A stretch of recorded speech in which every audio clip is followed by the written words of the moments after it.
Assalamualaikum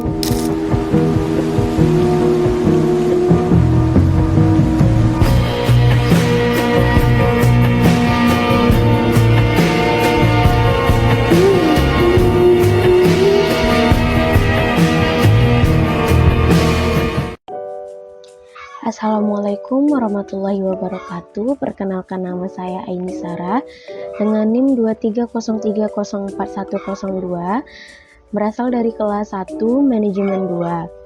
Saya dari Prodi Manajemen dan Fakultas Ekonomi Bisnis. Di sini saya akan membuat video pembelajaran dari mata kuliah pengantar bisnis dari materi 9 sampai materi 15. Selamat menyaksikan. Materi ke-9, penciptaan nilai barang dan jasa. Nilai yang diciptakan oleh barang dan jasa merupakan hal yang sangat penting dalam dunia bisnis. Tujuan dari nilai barang dan jasa: 1. Pertumbuhan bisnis. 2. Kepuasan pelanggan. 3. Keunggulan kompetitif. Proses penciptaan nilai barang dan jasa: 1. Analisis kebutuhan pasar. 2. Inovasi produk dan jasa. 3. Pengiriman yang efisien. Adapun pengaruh teknologi terhadap penciptaan nilai: 1. Otomatisasi. 2. Peningkatan kualitas. 3. Konektivitas. Pengukuran keberhasilan dalam penciptaan nilai: 1. Penjualan dan penciptaan. 2. Tingkat kepuasan pelanggan. 3. Market share. Kesimpulannya dari materi ke-9, penciptaan nilai bisnis sangat penting untuk mencapai pertumbuhan dan keunggulan yang kompetitif. Materi pertemuan 10, etika bisnis dan tanggung jawab sosial. Sebelumnya, apa kalian tahu arti dari etika? Ya, etika berasal dari kata Yunani yaitu ethos, yang mengandung arti yang cukup luas, yaitu adat, kebiasaan, akhlak, watak, perasaan, sikap, dan cara berpikir. Etika merupakan suatu pemahaman yang mengenai tindakan yang benar dan salah. Sedangkan etika bisnis merupakan penerapan etika secara umum terhadap perilaku bisnis. Mengapa bisnis memerlukan etika? 1. Meningkatnya harapan publik agar perusahaan menjalankan bisnis secara etis. 2. Meningkatkan kualitas hubungan bisnis dan antara pihak-pihak yang melakukan bisnis. 3.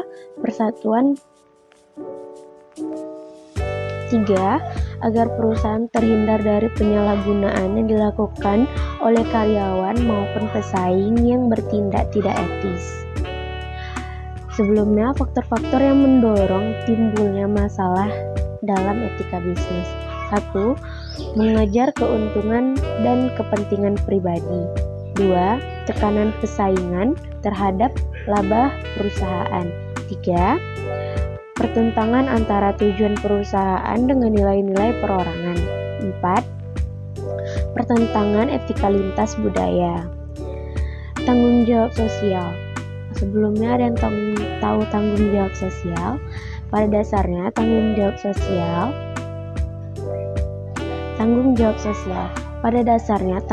menunjukkan kemampuan yang harus dimiliki seseorang atau sebuah organisasi untuk memberikan tanggapan terhadap berbagai hal yang diminta oleh tanggapannya oleh pihak lain.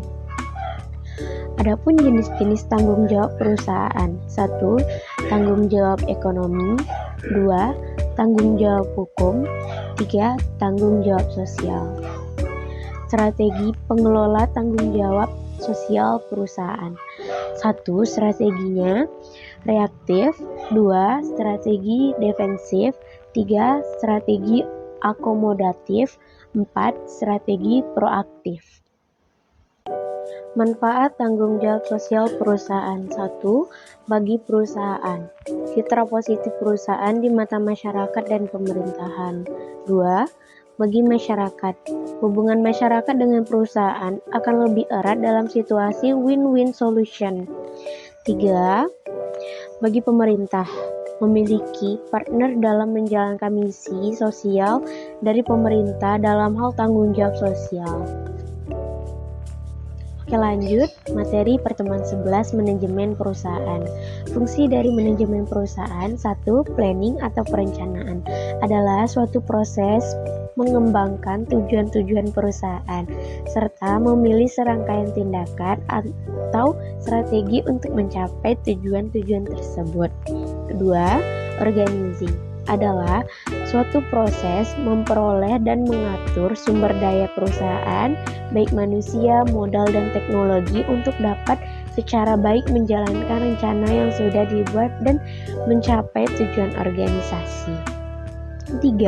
Leading atau directing merupakan fungsi manajemen yang bertujuan untuk memberikan panduan kepada karyawan sehingga kegiatan organisasi akan berjalan sesuai dengan yang diinginkan organisasi. Keempat, controlling merupakan bentuk pengawasan dan kontrol dari manajemen terhadap kegiatan organisasi. Apakah sudah sesuai dengan rencana yang ditetapkan dan sesuai dengan arahan organisasi. Adapun peranan manajerial: 1. Peran interpersonal. Manajemen harus melakukan interaksi dengan karyawan dan orang-orang sekitarnya. 2. Peran informasi. Manajer berperan dalam memperoleh dan menyebarkan informasi yang berkaitan dengan perusahaan atau organisasi. 3. Peran mengambil keputusan. Sebagai pimpinan atau manajer harus dapat mengambil keputusan yang tepat. Keterampilan atau keahlian yang diperlukan oleh manajerial: 1. Keterampilan teknis. 2. Keterampilan interpersonal. 3. Keterampilan konseptual. Selanjutnya, pertemuan ke-12, fungsi perencanaan atau planning. Apa itu planning? Ya, adalah sebuah proses yang dimulai dari penetapan tujuan organisasi, menentukan strategi untuk pencapaian tujuan organisasi secara menyeluruh, serta merumuskan sistem perencanaan yang menyeluruh hingga tercapainya tujuan organisasi. Perencanaan dimulai dengan menjawab 5W plus 1H, yaitu what, why, where, when, who, and how. 3 hal yang dapat dilihat dari perencanaan: 1. Proses. 2. Fungsi manajemen. 3. Pengambilan keputusan. Persyaratan perencanaan: 1. Faktual dan realistis. 2. Logis dan rasional. 3. Fleksibel. 4. Komitmen. 5. Komprehensif. Ada juga tahap-tahap perencanaan: 1. Menentukan tujuan. 2. Menentukan keadaan saat ini. 3. Mengembangkan rencana atau kegiatan. 4. Mengidentifikasi kemudahan dan hambatan. Tujuan atau goals pada dasarnya adalah hasil akhir yang diharapkan dapat diraih atau dicapai oleh individu, kelompok, atau organisasi lainnya. Jenis-jenis tujuan: 1. Berdasarkan jumlah. 2. Berdasarkan kejelasan. 3. Berdasarkan keluasan dan waktu pencapaian. Adapun proses penyelesaian masalah: 1. Investigasi situasi. 2. Penentuan alternatif. 3. Penilaian alternatif dan penentuan keputusan. 4. Implementasi dan pengawasan. Oke, lanjut materi pertemuan ke-13, fungsi perorganisasian. Fungsi perorganisasian yang dijalankan oleh manajer perusahaan untuk membagi-bagi pekerjaan kepada para pelaksana tugas serta mengembangkan struktur hubungan antara pelaksana tugas yang satu dengan pelaksana tugas yang lainnya, sehingga tugas tersebut dapat dilakukan dan menunjang tercapainya tujuan organisasi. Desain organisasional merupakan pemilihan suatu struktur organisasi yang paling sesuai dengan tujuan, strategi, sumber daya organisasi, dan juga tugas-tugas yang dimiliki sebuah perusahaan. Adapun struktur organisasi menunjukkan bagaimana aktivitas yang terdapat di dalam organisasi dibagi, dikelompokkan, dan dikoordinasikan hubungannya, baik antara manajer dengan karyawan, manajer dengan manajer, karyawan dengan karyawan. Adapun Proses peorganisasian. 1. Pembagian kerja. 2. Departementalisasi. 3. Pengembangan hierarki organisasi. 4. Pengisian jabatan.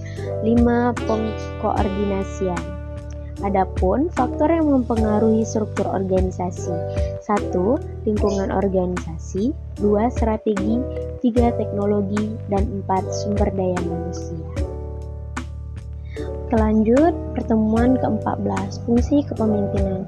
Kepemimpinan adalah suatu proses yang dilakukan manajer perusahaan untuk mengarahkan dan mempengaruhi para bawahannya dalam kegiatan yang berhubungan dengan tugas, agar para bawahan mau mengerahkan kemampuannya baik secara individu ataupun sebagai anggota tim untuk mencapai tujuan yang telah ditetapkan oleh perusahaan. Kekuasaan atau power. Kekuasaan adalah kemampuan yang dimiliki seseorang untuk menguasai sumber daya agar suatu pekerjaan dapat dilaksanakan. Sumber-sumber kekuasaan. 1. Reward power. 2. Choice power. 3. Legitimate power. 4. Expert power. 5. Reference power. Motivasi merupakan hasil interaksi yang dialami individu, karyawan maupun manajer dengan situasi yang melingkupnya, sehingga motivasi yang dimiliki seseorang akan berbeda untuk situasi yang berbeda. Unsur-unsur yang membentuk motivasi. 1. Upaya. 2. Tujuan organisasional.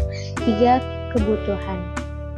Komunikasi merupakan suatu proses pertukaran lambang-lambang baik verbal maupun non-verbal yang dilakukan antara komunikator dengan receiver, sangat mempengaruhi kualitas kepemimpinan. Kategori komunikasi berdasarkan dampaknya bagi penerima pesan. 1. Komunikasi informatif. 2. Komunikasi rekreatif. 3. Komunikasi persuasif. Kewenangan. Kewenangan merupakan bentuk lain dari kekuasaan yang seringkali dipergunakan dalam sebuah organisasi. 2. Pandangan kewenangan yang saling berlawanan mengenai sumber wewenang. 1. Teori formal atau pandangan klasik. 2. Teori penerimaan. Adapun jenis-jenis kewenangan. 1. Kewenangan lini. 2. Kewenangan staf. 3. Kewenangan fungsional. Lanjut, pertemuan ke-15, teknologi digital dalam komunikasi. Pentingnya jaringan komunikasi. Jaringan secara sederhana bisa didefinisikan sebagai seperangkat aktor yang mempunyai relasi dengan aktor dalam tipe relasi tertentu. Fasilitas komunikasi bisnis di era digital, kondisi ekonomi di bidang bisnis yang serba kompetitif, terutama di era globalisasi.